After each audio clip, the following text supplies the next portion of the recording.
I want to bring in Michael Lee, strategy founder. Mike Lee, all the way from South Africa, I was just told. Good to see you, Mike.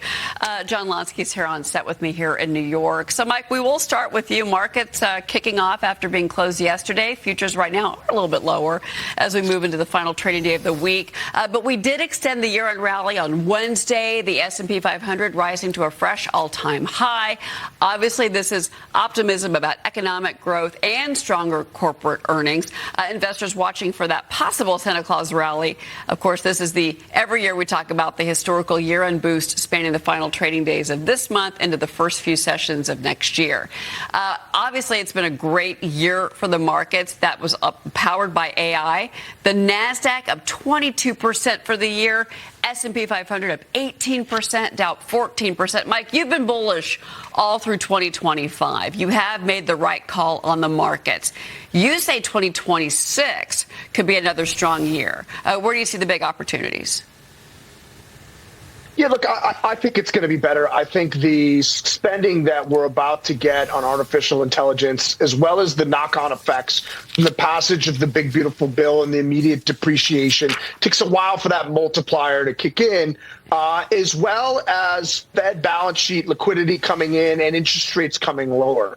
Everything is moving in the right direction for stock prices. I think all dips should be bought this year. I think when you have a balance sheet expansion and lofty expectations, it's generally not a rocket higher, it's a grind higher. So if there's a news where there's a sell-off, I would step in. And particularly the place I'd be looking at right now is this data center trade, particularly a name like Oracle or CoreWeave or Nebulous or IREN or Cipher. Okay. All these names have been subject to a debt and data center total complete freakout, not realizing that we are still in the early stages of this build out.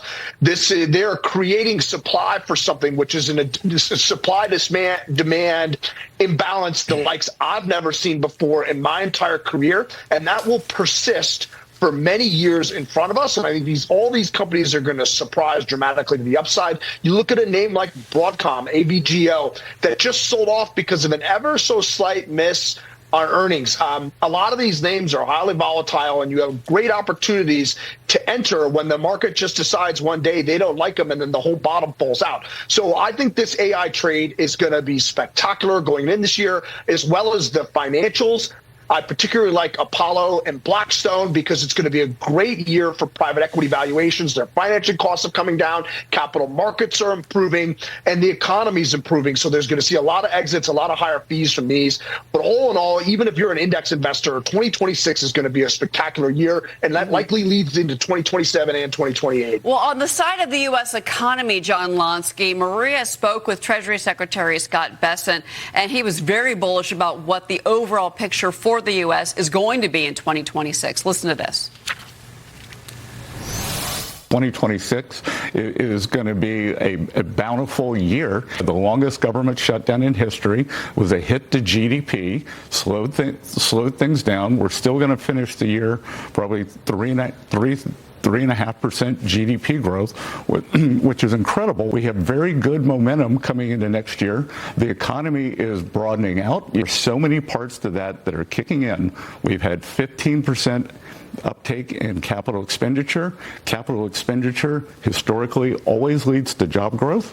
We had the president fulfilled his promises to working Americans. I am very optimistic that for working Americans, for job growth, for capital formation.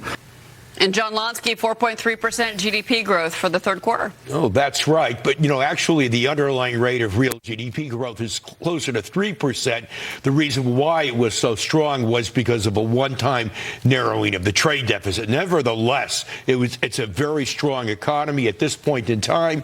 We may slow a bit in the fourth quarter, as Scott Bessent mentioned, but I would imagine in the first quarter, we are going to regain momentum very quickly, if only because of the big, beautiful bill, especially those very large tax refunds that are in the pipeline. That's going to be helpful to consumer spending. It's at least going to allow these consumers that have budgetary pressures to maybe pay off some of their debt, some of their credit card debt. That's just great. That's just fine.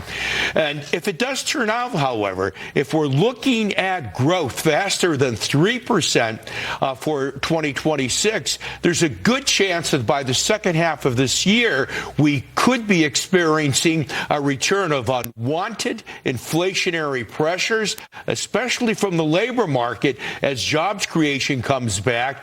And in that case, who knows, we might go from talking about Fed rate cuts to the possibility of Fed rate hikes. Still, I think Mike's right. This is going to be a good, solid year for growth 2026, and it's contingent on a recovery by jobs creation. That's going to be very important, but we can't avoid the possibility of higher inflation and higher interest rates by the end of next year. Well, and I'll add to that, if you're going to have the continuation of the data center build out, that's going to be a job story as well, to the positive. Mike, I want to ask you about Nvidia. You mentioned it when we started off the segment.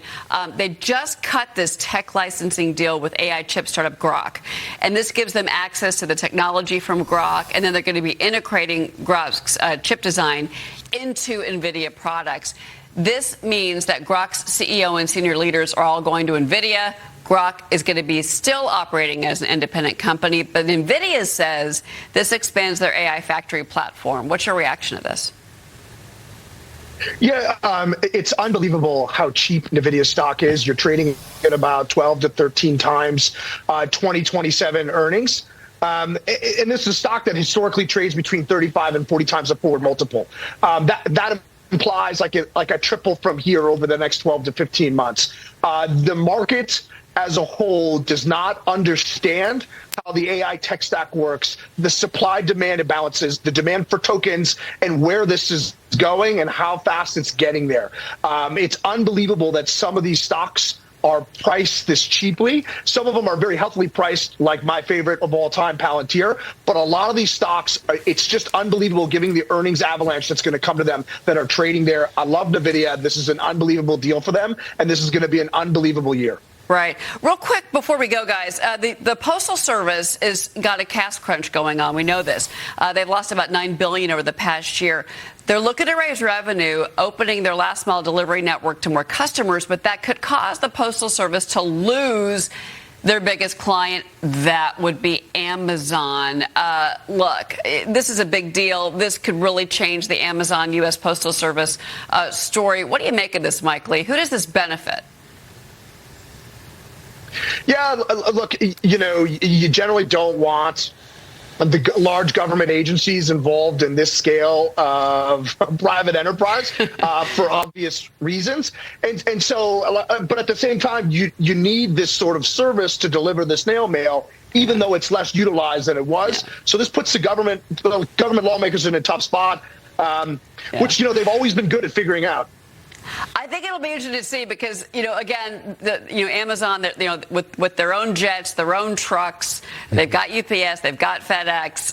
This could be really squeezing out the Postal Service, and this could not be good for that agency anyway. Guys, thanks so much for being with me. It's great to see you. Mike Lee, of course, thanks for joining us from South Africa.